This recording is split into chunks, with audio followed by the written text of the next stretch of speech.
Bonsoir.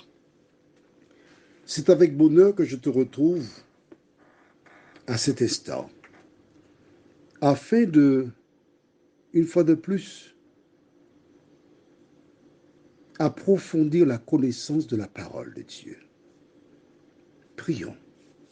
Notre Seigneur et notre Dieu, nous te remercions pour le bonheur que nous avons de te connaître et d'approfondir la connaissance.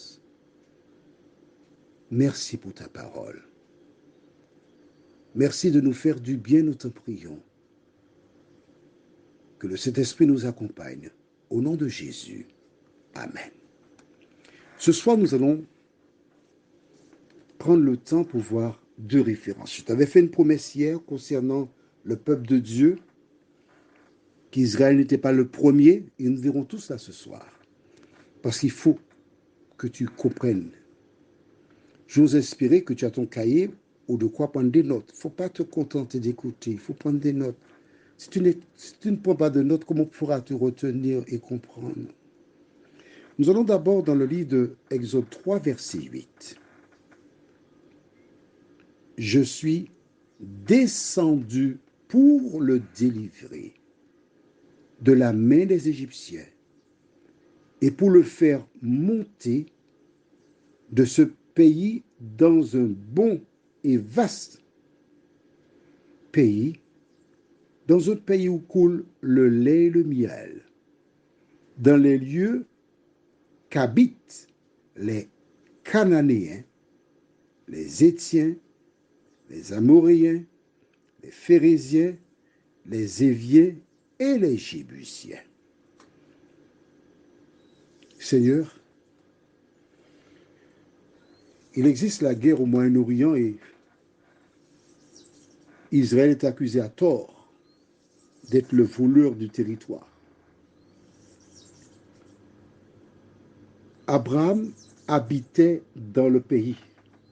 Note bien, parmi les peuples se trouvent les Cananéens, ce qui veut dire que c'est Canaan, la terre promise que Dieu donna à Abraham.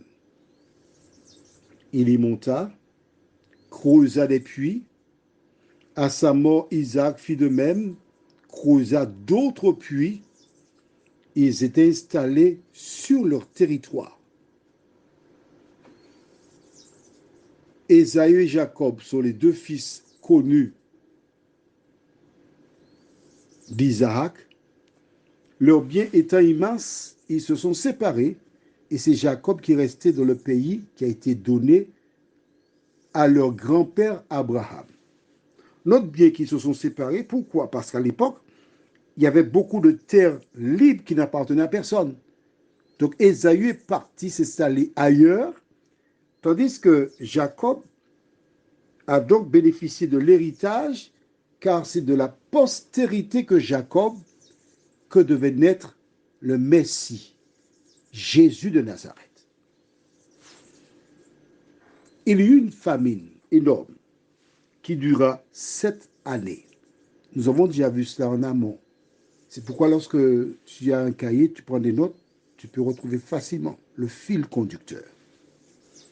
Et à l'occasion de cette famine, bien avant, Jacob, qui avait 12 fils, en a perdu un, Joseph. Pourquoi?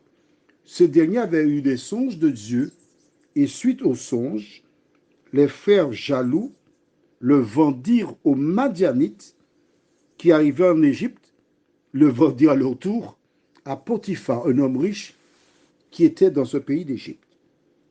L'épouse de cet homme avait un faible pour Joseph parce qu'il était beau, jeune, une source d'inspiration pour la maison, et tant qu'à faire, puisqu'il est un homme béni, tout ce qu'il touchait béni, elle a voulu qu'il la touche aussi. Mais il refusa. À cause de cela, elle porta à son époux des propos qui incitèrent ce dernier à jeter Joseph en prison. Arrivé en prison, il ne s'est pas découragé. Au contraire, il faisait tout joyeusement. 2 ans plus tard, le pharaon a des songes et Joseph est appelé. Il donne la signification des songes à ce dernier, qui le nomme vice-pharaon. Dans le songe, il lui est montré qu'il y aura 7 années d'abondance qui seront suivies de 7 années de famine. Et Joseph explique à Pharaon qu'il est urgent qu'il fasse des réserves afin de tenir lorsque la famine sera là.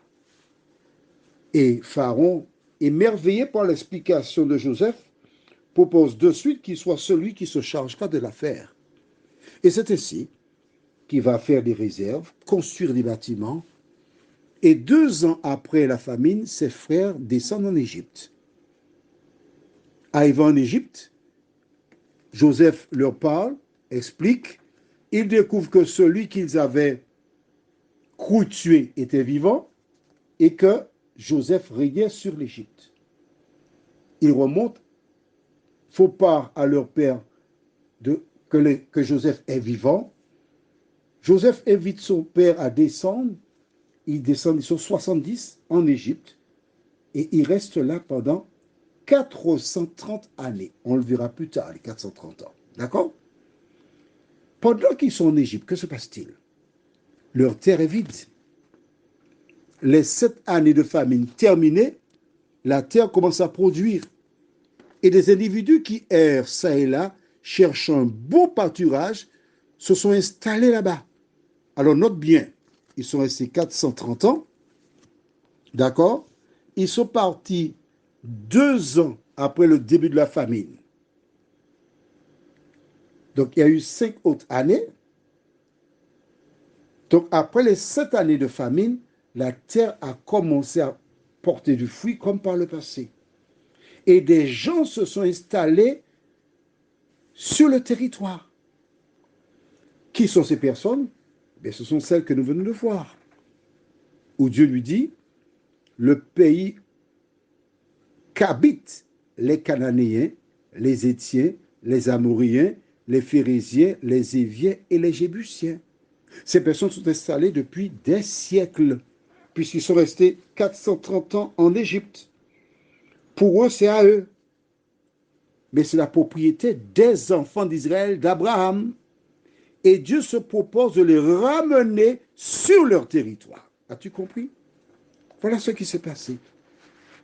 Voilà pourquoi il y a guerre et ces gens déclarent avec véhémence que c'est notre territoire qui est ici. Maintenant, tu te rappelles, hier, je t'avais dit qu'Israël n'était pas le premier peuple de Dieu. Nous allons au livre de Ésaïe, chapitre 19.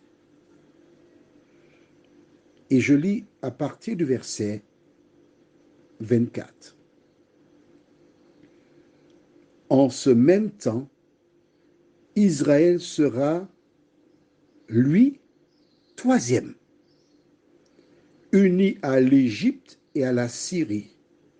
Et ces pays seront l'objet d'une bénédiction.